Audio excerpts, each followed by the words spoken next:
Let's get it going on the Locked On Royals Padres podcast crossover.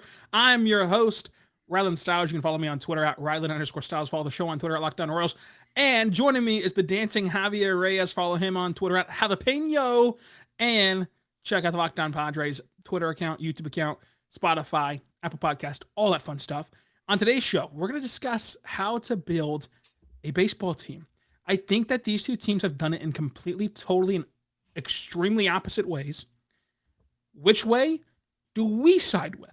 And how we would personally build a team, and what are all the options out there for teams to explore and for teams to try?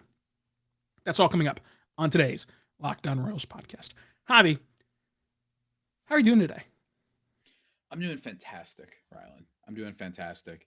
And some viewers may be seeing me looking at my phone a lot. Don't worry, it's for very important reasons, such as me fighting people about how the Fast and Furious movies rule and why that they're really great and fun. And I think it's kind of dumb to hate on movies like that. But yeah, man, doing pretty good. I know on my last episode ranted about Dick Monfort being a fool, and now we're going to be talking about, in a similar vein, almost just the process. I know you and your Thunder are currently in the middle of a process, right? And I know especially you and your Royals, which we're going to talk about, are in a process. The question is whether or not you're trusting it, because if you do trust it, could you end up like the Padres? I don't know. Is it possible? Maybe. Anything's possible these days. But yeah, man, I'm doing pretty good. All things aside, off season is long though. I feel like we were carried for a good amount because of all the free agency like transactions and whatnot. That was a lot of fun.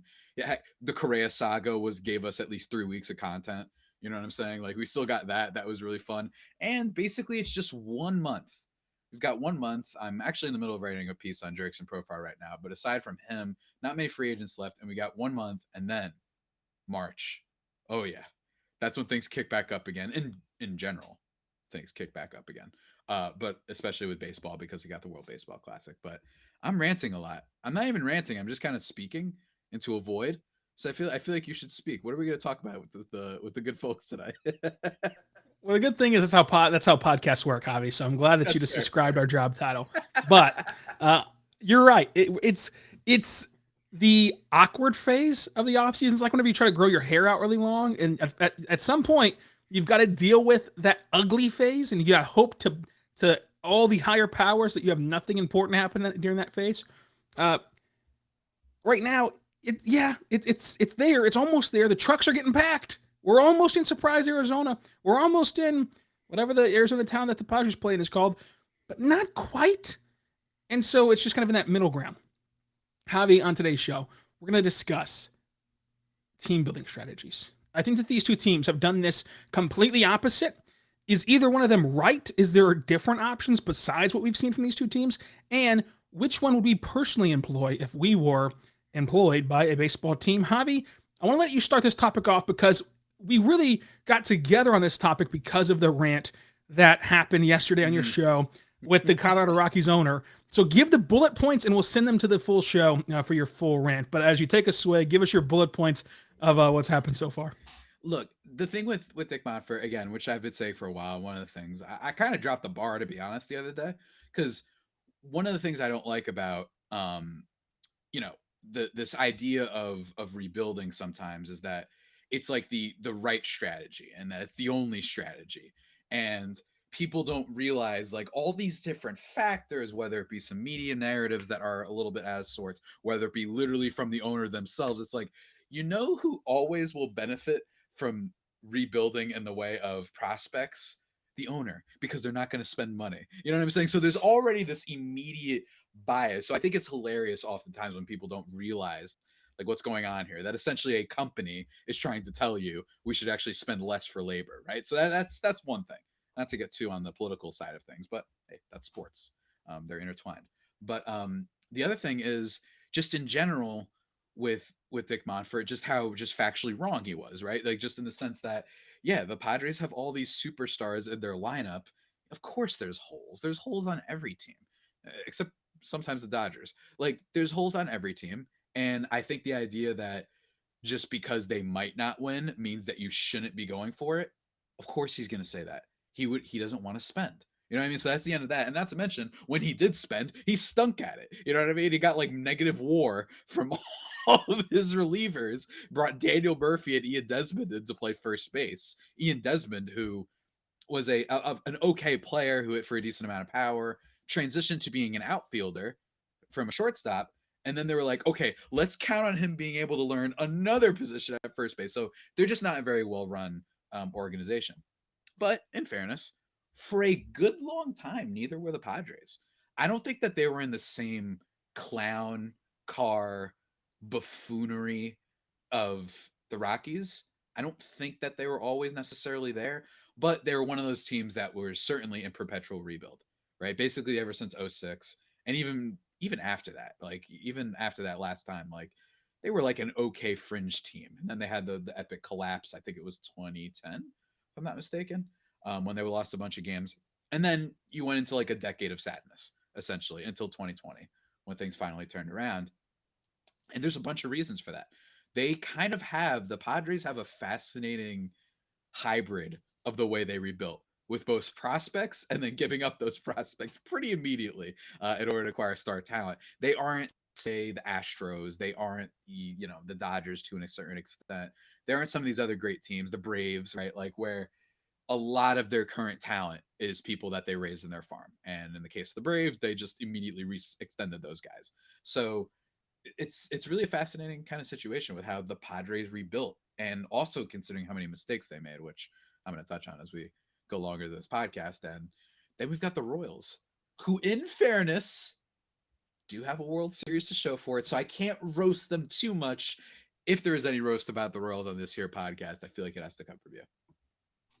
Yeah, I think that there is roasting about the Royals. I think that there is no right way to rebuild the team necessarily, but there is a wrong way. I think that there is a wrong way.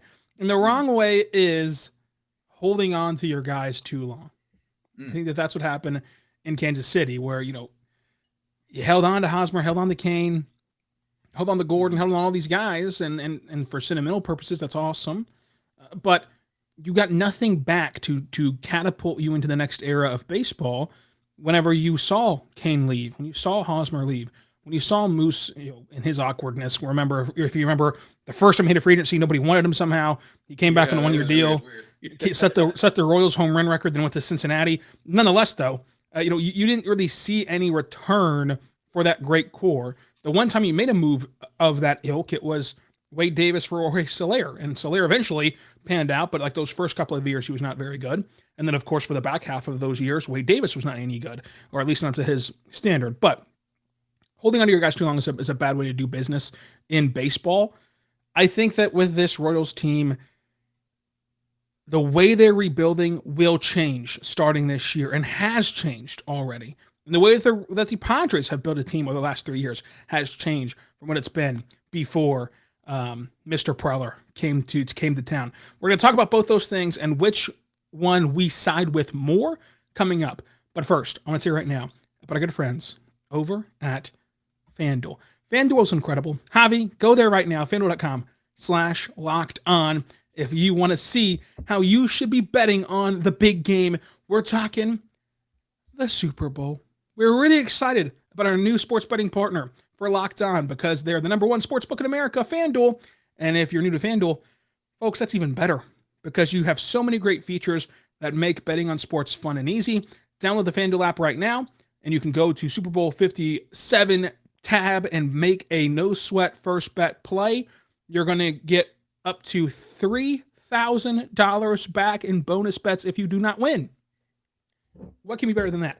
There's not going to be a deal better than that you can find, as you can bet on the money line, point spread, player props, who will score the first touchdown, who will win MVP, all that good stuff. Javi, obviously for your football team, not the ending in the postseason that you wanted, but for my football team, all the way to the Super Bowl. How about that? The Chiefs right now are looking pretty juicy in the Super Bowl, and you can also bet on the next season already. Who will have the really? MVP for next season, which is just wild to me to bet on next season. But for me, I love the more off the wall bets, and when I say off the wall, it's not that crazy if you're a true bettor. Like, I love the fact you can bet on who the first overall pick's going to be. Like, why? What? How can you bet on the NFL draft? But you can at FanDuel. And right now, Bryce Young is the favorite to be the first overall pick. Go check out FanDuel right now at fanduel.com/lockedon. Make the moment more. We're back on Locked On Royals and Locked On Padres to discuss team building strategies. And Javi, before we do that, thank you so much for making us your first listen every single morning, every single day. We're here for you talking baseball, Royals and Padres. But for your second listen, where should they go, Javi? They should go to the Locked On MLB Prospects podcast because you know, that boy, Lindsey Crosby, he knows what he's talking about, man. You want prospects, and especially if you're, say, maybe some people who are watching this show, they relate to the whole rebuilding thing. Well, when you're rebuilding, you have prospects. Hopefully, God, right? So go check out that podcast if you want to learn about the potential next Tatis, the next Bobby Witt, dare I say, just to give a little bit of Royals love. Go check that out, man. Love Lindsay. He was on my podcast last week. Spoiler alert, he's going to be on my podcast this week. So synergy there from both of us. Lindsey Crosby is simply him, as the kids say. Well done. And just to continue to boast about Lindsey Crosby, great college baseball follow also. He follows college baseball really closely. Of course, it helps him prepare for the draft. And then he follows the actual prospects that are already in your systems very closely as well. Right now, he's going through and reviewing every single farm system. So you can just go check out the West system already if you're a Padres fan. And I hate to peel back the curtain. I'm not sure if Lindsey has already. His Royals one will drop on Saturday. So there's a good chance by the time you're listening to this, you can just go check out your team's prospect review. Now, Javi, explain to me the way that the Padres have built this team that we're going to see this season, and then I'll do the same for you, and then we'll kind of can merge on what they could each could do better and kind of settle on how we would build a team. Absolutely. Look, the Padres, it's been all over the place. And what I think is so fun about the Padres is, like I said about them being a hybrid, there was a certain point, and when I say this, I'm not necessarily the biggest, like, ultimate prospect guy. I'm not talking in terms of like my strategy and what I prefer from a team. I just tend to not follow farm systems that much because it's just a thing of mine. Look, I got a lot of things I'm doing out here, I'm saying? So I don't always know about farm systems and stuff, but from everybody that I've heard and trusted, the Padres basically had at one point, maybe 2016, 2015, maybe a little bit after that or before that, like one of the great farm systems in the history of baseball, right? And I'm not just talking about because of that 18-year-old that they picked up in the James Shield trade, who's currently a bobblehead that's hanging out right over here that you guys can check out in the link to the episode. I think that it's so funny because they have one of these all-time kind of systems that everybody's super excited about, and a lot of those players ended up being pretty damn good. So it ended up being true, but it's not, the current Padres team is not good because of that. Is because they traded those assets and moved around and whatnot, and also mixed it with a whole lot of signings, right? So let's start at 2015, right? You go to 2015, this guy AJ Preller comes in, and I still remember, and I bring up this on my podcast. This is when I started like following very lightly the Padres. It was when AJ Preller got in because he made those insane trades for a team that wasn't really all that competitive, that had a crazy farm, and came in there and did something that the Padres have basically never done. I know that they made some big trades before in the past, but like big name trades, right? And they did that. Maybe the last time they did one was, I don't know, Goose Gossage, right? Like that was like one of the last ones they did, maybe, so they do that. And they trade for Matt Kemp, former MVP. They go out and get Craig Kimbrell at the time, and for years after that, the best closer in baseball, right? They go out and get Will Myers. They go out and get Justin Upton. Justin Upton is a fine, borderline all-star player, very consistent player, and formerly a really high prospect himself who, good player, hits for power, had a decent amount of speed. And everyone was looking at that saying, what the heck are you doing? You can't just build this like a fantasy team. And it turned out to be true, right? They started off kind of decent and they were a little bit exciting, but then eventually it was like, there's just too many holes on this team. You can barely name a single starting pitcher on this team with the exception of maybe Andrew Kashner. So they have to hit the hard reset, right? And I think that is my number one thing that is the most underrated about the AJ Preller tenure. The dude has made a lot of whiffs, a lot of whiffs. The type of whiffs that go look at, the Braves right now. And what I mean by the Braves is Alex Anthopoulos of the Atlanta Braves kind of got gun shy after missing on a couple trades. And then 2021 happened. And then he kind of got back into it. He traded for Jorge Soler, and now they're making all these big moves, right? Then they trade for Matt Olson, but he was a little gun shy.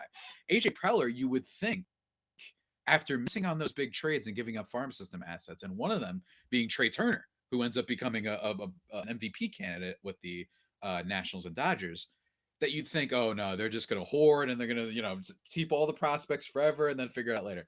No, instead he goes out and signs Eric Hosmer. The year after, he signs Manny Machado. They're trading for Trent Grisham. They're trading for Tommy Pham. Like, really highly regarded players for the most part. Especially, I know Pham is known for other things these days, but they trade for a lot of guys. They trade for Mike Clevenger. Speaking of guys known for other things, don't want to get into that. But at the time, they trade for a guy, Mike Clevenger, who's one of the best ERA guys in baseball. Right? You have all these different moves, and it's just so funny that Preller was just like, I want players now. Enough is enough, and they built this team that is full of all stars. And while yes, it is not homegrown talent, the reason they were able to get it, they curated so many great prospects in the first place. And again, it's such a fascinating thing because they have Bogaerts and Manny and whatnot, but Tatis and Darvish and Blake Snell, Josh Hader is on this team, which I still keep forgetting. I don't know about you, but I keep forgetting that Josh Hader's on the Padres. It's really weird. I think it's because the Soto trade happened that as a result, you know what I mean? It was just no one's going to remember that trade deadline for that. But this is an elite level reliever, and he struggled, and hopefully he's going to keep what he did in the postseason, and at the end of the season that he's going to be back to being an elite closer. But that's kind of what's so fun about the Padres is they reloaded every time. There are many teams that they whiff on that trade, and it felt like, oh man, that was it, right? The Boston Red Sox seem to be in one of those situations right now where they traded away Mookie Betts, and every Boston fan I know is like, that was a mistake. 3 years later, oh my God, that was even bigger of a mistake than we thought. So, and it almost feels like they're not going to recover. A lot of teams take that swing and don't recover, and the Padres deserve a lot of credit, and Preller and the farm system and coaches deserve a lot of credit. Even now, everyone's saying, oh, I don't know, maybe Jackson Merrill, he's rising in the prospect rankings. Dylan Lesko's rising in the prospect rankings. Who knows? Maybe at the end of the year, all of a sudden they will at least have not what it used to be, but at least a farm that you could maybe trade away from again. You know what I'm saying? To eventually, kind of fix any needs at the trade deadline. That's why I think is so excited about this Padres team. And, this is a lot of me talking, so I'm going to give you some thoughts on what I've said in a second, but I think that's what it is. The Padres with AJ Preller are a team that basically every single year since he took over has made a move. And even when it was a miss with your Clevenger types, with your Adam Frazier types, with signing Eric Hosmer, it didn't stop them. And I think there is a lot of lessons to be learned there, both about managing and building a baseball team and also having ownership that is like, you know what? All right, let's still keep going with this. Because we're also like one of the only professional sports teams in San Diego. So maybe we should and try and capture this audience. So, it's a lot, but they've done it. And I know that they haven't won everything, but it's still it's really cool to see. And I think baseball needs more teams like this. I think that they do. I think that they need more teams that are consistently in the game and consistently kind of in the hunt. I think that for the Royals, this question has changed over the last few weeks. Let's start back with what it's been up until this point. Up until this point, it's been Dayton Moore, and it's been a mismanagement, I believe, because the Royals cannot spend the way that other teams can. So they're not going to be able to go and fill their team up and make splashes in the free agency market. But the Royals have also not been shrewd. They've not been like the Rays. They've not been like the Cleveland team. They've not been like these teams like Oakland who will trade away a beloved figure like Evan Longoria. But in return, they get back 5 more years of success, 6 more years of success. They've been more calculated and more business family first versus, hey, we just want to win. Don't care about who the fan favorite is. Don't care about whose jersey you buy, because you know what sells? What sells is winning games. Like in the long run, winning games is what matters. Like, you think Cleveland cares that their team on paper never looks any good, and on paper it never looks overwhelming? No, because they're going to get to watch, October baseball. Did that stop them from selling out their stadium this October? Did that stop them from that SpongeBob guy becoming a viral meme? No, they got to the world. They got to the postseason, and they flourished. They got to the World Series in 2016 against the Cubs, and I mean, like, they just had chance after chance after chance to go and win it. Now the Royals actually did win it, but the thing is, the Royals didn't learn their lesson from them. The lesson from the Royals winning World Series, there's a lesson from every team winning one. You can take different things and ideas from each team. The lesson from the Royals was just worry about getting in the playoffs. Those Royals teams should have lost every round that they were in. They weren't dominant. They should have lost the wild card game. They should have lost, the series to the Astros. They should have lost the series to the Blue Jays. They should have lost to the Mets, even though you won the World Series in 5 games. There are different moments that could have turned the series that the Mets did not capitalize on. That should show you all you got to do is get in. There's more playoff spots now than ever, and then let baseball take care of itself. There's hardly ever a juggernaut team that they might compile 105 wins in the regular season. They'll lose in the first round of the playoffs because that's just baseball. That's just how baseball goes. So get in and let's see if you can get hot at the right time. And the Royals didn't learn that lesson. They held on to their guys too long. They didn't make moves to set themselves up for the future and for sustained success. Then they tried to rebuild. And I'll give Dayton Moore a little credit here. I think that his rebuild model did change from what it was way back when. He focused more on pitching. The problem is he drafted pitchers that suck. Like as of right now, that entire draft class that was chock full of college pitchers, only one of them turned out any good so far, and Brady Singer. The rest of them suck. And if you do that, you're not going to have success, period, in the small market. Now, here's where it's changing.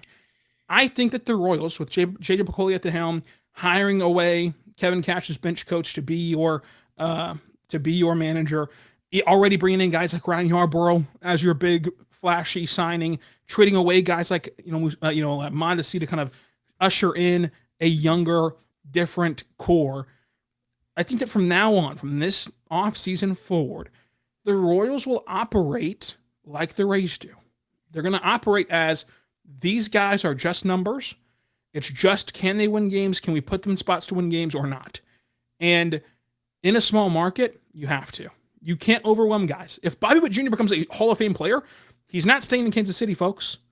He's going to sign somewhere else. So how do you maximize these 6 years around him? Now down to 5 after last season. How do you maximize these 5 years? And if you want to play the shrewd game, it's really 4 because you're going to trade him before he walks in free agency. So, how do you build this team in the most efficient way possible? I think that this Royals squad will look to do that, and I think that they're going to start looking a lot more like Tampa Bay and looking a lot more like Cleveland. And that's the only path to success when you do not have a Mets ownership group, when you do not have a Padres ownership market finance group. Dodgers, same thing.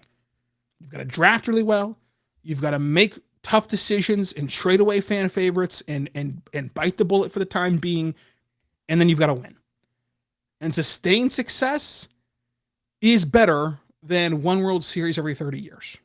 The World Series is great, but baseball is so much about entertainment, more so than other sports. Baseball is every day. It's all summer long. And if you string together 5 more years of god-awful baseball, as the last 5 years have been, no one's going to care. Already, people don't care because the Chiefs are incredible. Patrick Mahomes is incredible, and they're right across the parking lot. So why would I go to a game in July when I could go to St. Joe's and watch Patrick Mahomes practice? Why would I go to a game in June when I can save that money, save that... Wow, things are deep dire over in Kansas City. I'd rather go watch this dude practice than watch the Royals play. That's wild. But I get what you're saying. Yeah, go ahead. It's true, though. I'd rather go do that. Why would I go... If money's even more tight than that, why would I go to a game in June, pay $50 to park, go watch the Royals get thumped, when I could just save that money, save that travel expense, save that trip out to Kaufman, and put it away toward going to one regular season football game? Let me ask you, Javi, as someone who has seen the Royals play baseball and has seen the Chiefs play football, would you rather go to 5 Royals games this summer or go to 0, but you get to go to a Chiefs game? Well, I will say that I'd probably do Chiefs because my favorite football team is a divisional rival. So that's probably the direction I would go. But even if that weren't the case, I don't know actually. I there's something to be said. I will just to be devil's advocate. There's something to be said about watching football games low key, like going to the stadium on a Sunday.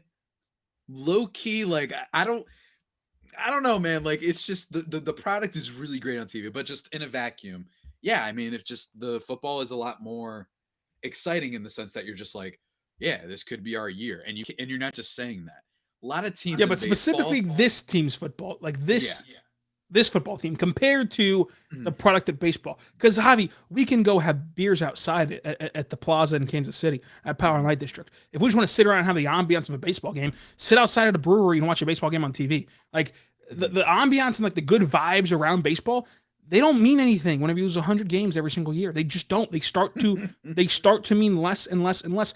And this is a sports city that will always thrive, that will always get behind their teams, that will always show up, and they market themselves as a sports city that's getting a World Cup, that's getting the NFL draft, that has the Chiefs as a Super Bowl contender every single year. But what are they apathetic about? The Royals. Like no one cares. And that's when things get dangerous for a small market team. So it has to change. And to their credit, it's changing. To their credit, they've done everything right so far. They got a new owner. They ousted Dayton Moore. They fired their pitching coach, who everybody hated. They ousted Mike Matheny and didn't go hire a retread manager, Bruce Yeah. Bochy type. They hired a Oh, young, oh, innovative, ahead of the curve shout out type my of boy. a young, innovative young manager. Mhm. So to their credit, so far they've done everything right this offseason, but it's already setting in as too little, too late. They've got to get this going, and I think that they will. But I think that the Royals' strategy is going to be mainly predicated to mirror Oakland, mirror Tampa Bay, mirror Cleveland, and you might have to take a step backwards to take a step forward, given the predecessor's terrible draft. Like had Daniel Lynch hit, had Jackson Kohler hit, had Asa Lacy hit. By the way, Asa Lacy, I don't even know where he's at. I don't know if he's a human being at this point. Had they hit, things change. But if they don't hit this year, if we're sitting here next year at the same time before spring training and saying Daniel Lynch sucks, Jackson Kohler sucks, Asa Lacy sucks, if we're saying these same things, you have to take a step backwards to take a step forward. If those pitchers take a step forward themselves, then it's a different conversation. But I think that the Royals, while being so terrible before, are now finally heading in the right direction, Javi. And in fairness, there were some cool moments last year, right? This is I actually think that the Royals are in I'm not gonna say a great position, but there are certainly worse ones. Detroit, it doesn't even look like they have a single player that you could be excited about. The Rockies, who we've talked about a lot, right? Teams like what's the NL Central? What's that team I'm thinking of right now? No, not the NL Central. Like Miami. Miami's a little bit rough right now. Like the Royals, you got MJ Melendez, you still got Salvi, you have Vinny Pascantino, like you said Nick with Prado, yeah. Brady Center, Nick Prado. Hey, Nicky Lopez can play some good defense. It's at least like a watchable team, but you have to bring it to that next tier. Instead of there's a difference between being like, oh, year one of the rebuild, we were a fun little team, or year two, it's oh god, year three. It's like eventually you have to be like, okay, but we have to like win now. You know what I mean? The hipster thing that like you and I get into, right? It's like I know you cover the NBA. Those like hipster teams that are just fun to root for. They're not going anywhere, but they're kind of fun. You can only rely on that, I think, so long, and only from your most diehard fans in baseball because the season is so long, right? The Padres have had plenty of hipster teams, I would say, for sure, right? That 2015 team was kind of a hipster team in a lot of ways. It wasn't going to win anything, but it was fun. So yeah, for sure, I agree.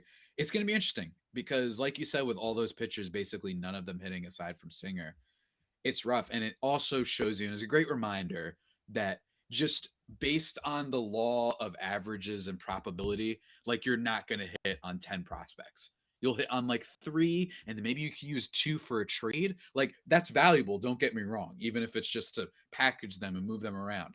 But you can't rely on somehow being the first team ever that comes out and it's like, wow, we got 10 all-stars out of our like it just does not happen. And that's just how it works, right? Like this is how life and everything works. So hey, but hey, you never know. Look, there's some talent there, man. There's some talent there. And also, Also, much less terrifying division than many. Arguably, the worst division in baseball is the AL Central. Um, and also, you have with the Padres, you have kind of like the murderer's row. It's like Elden Ring over in the NL West right now. It's just four gigantic juggernauts. Like it's pretty nuts out here, man. No, I really believe that this Royals season can be interesting and can be fun because the division's not great. However, the Royals now don't get quite that advantage because of the flattened schedule and all that good stuff about changing the division format. But if we complained, this is what I've been saying on the podcast. We can't have complained all last year, which we did, about the kids aren't playing enough. Mike Matheny's too old to manage this team. The pitchers only suck because the pitching coach sucks. And then when they fix all those problems, now still complain. We've got to give them a fair shot. They've hired who I think will be a good manager. They've hired a new pitching coach who will get a new set of eyes, a new set of tips for these young, impressionable, and still growing pitchers. Let's see if it can work. Let's see if it can hit the ground running. Because honestly, you rattle off a lot of talent there. Like on paper, it's not going to pop out to like the casual MLB fan, but like there's a world, and this of course would be highest ceiling, best case scenario, craziness happening. But there's a world where Bobby Witt Jr. breaks out and looks a lot like Jeremy Pena last year, looks a lot like the impact that Julio Rodriguez had last year, looks a lot like the impact that Ali Rushman had last year, which he was supposed to do and just didn't quite get to that level. He still played good, but didn't quite get to that level. There's a world where MJ Melendez breaks out. There's a world where you have Pasquantino and Prado and Massey all breaking out. There's a world where Nate Eaton actually is really good. Like there's a world where all these things come together, not to mention one of those previously bad pitchers popping. Remember last year, Brady Singer didn't pop until June. And so like we haven't seen a full season of Brady Singer pop yet. It's a very long season. And the bullpen surprisingly has still always been pretty good. And so if three of the four guys pop, then this team looks a heck of a lot different and looks a heck of a lot better record-wise. So it can happen. It really can. It's just a matter of, are you willing to put yourself out there to get hurt again? Now, Javi, let's end the show with going full circle. I put you in the GM seat. Ideal world. You've got your ideal ownership. You've got your ideal market. How would you build a team? I think there's an argument to be made that the Padres have almost gotten a little bit too splash trigger happy. What I mean by that is, and I'm not saying this isn't my opinion, I'm kind of undecided on it.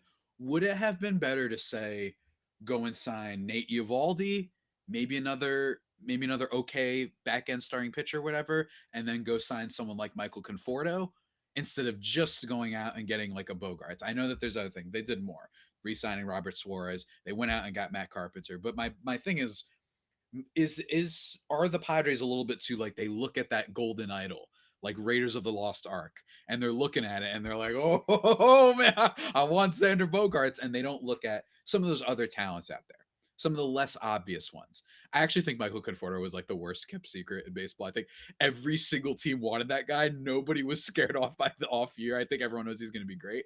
But a Mitch Haniger, right? That's a good example. Like those good free agents, but not the ones that freak everybody out. And those pay dividends. Anthony Rizzo, good example that just popped in my head because he's a former Padre as well. Like kind of a below the radar, like whatever signing that the Yankees made last year. He was a super slugger for them this year, partially because of the short porch, but still it mattered when they made that signing for DJ LeMahieu. Solid player out of Colorado. Bring him to Yankee Stadium. He's a borderline MVP for 2 years, right? So, like, I think that they should look at not just the stars of the market, right? When you trade for a Snell and a Darvish, or maybe you look at, oh, you know what? Let's go and trade for like that kind of undervalued pitcher, right? Let's go for someone like a Herman Marquez came to mind, right? Like just a name that is a solid player that might have room to improve. That's where I think I would go with the Padres. Just be a little bit more careful and maybe not go all in on these giant top guys, specifically because you already have them. If the Padres didn't have a Tatis and a Manny and a Soto, then I would be like, yes, go after a Xander Bogaerts. Get that tentpole anchor superstar. Every team should be doing that every year. Looking at you, Milwaukee, right? Like, you should do that.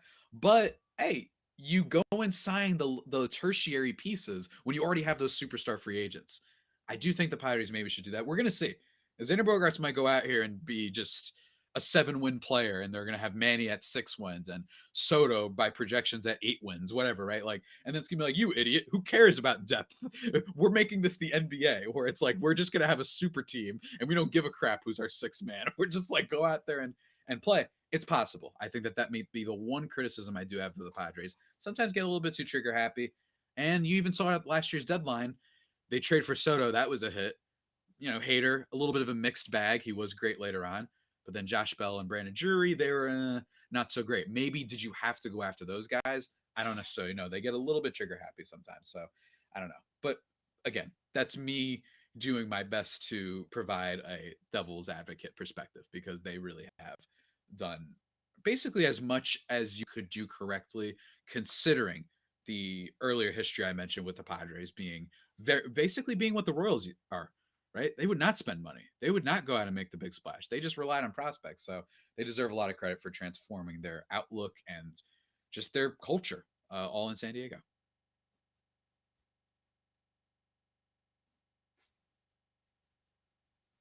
I think you're muted, mate. Yeah, I was there, mate. Thank you for that insight, Peter Moylan.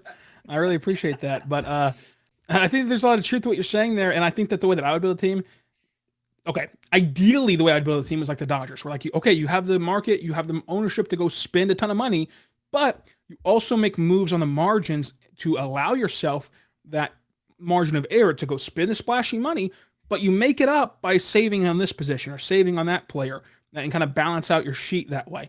If I didn't have the ideal world like that, which only one team or two teams do, the Rays are the model to me because you're going to break through eventually. I know it was a COVID season, whatever. You're going to get to a couple World Series in 2020 like they did back in the early aughts like they did. You're going to get to some World Series. And you get there, you might win some. And so I think that you give yourself enough bites at the apple to try to win a World Series, and it pays dividends in the end. But Javi, any final thoughts for yet another great crossover?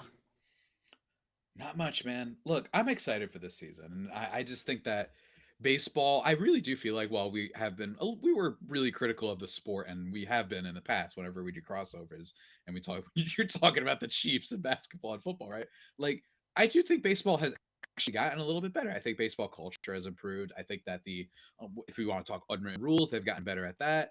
And I think that just overall, there is some stuff that they are doing right. And we've got the World Baseball Classic to look forward to. If you want to just see, like, if you're someone who hates the way everybody's so straight laced in MLB, watch the World Baseball Classic.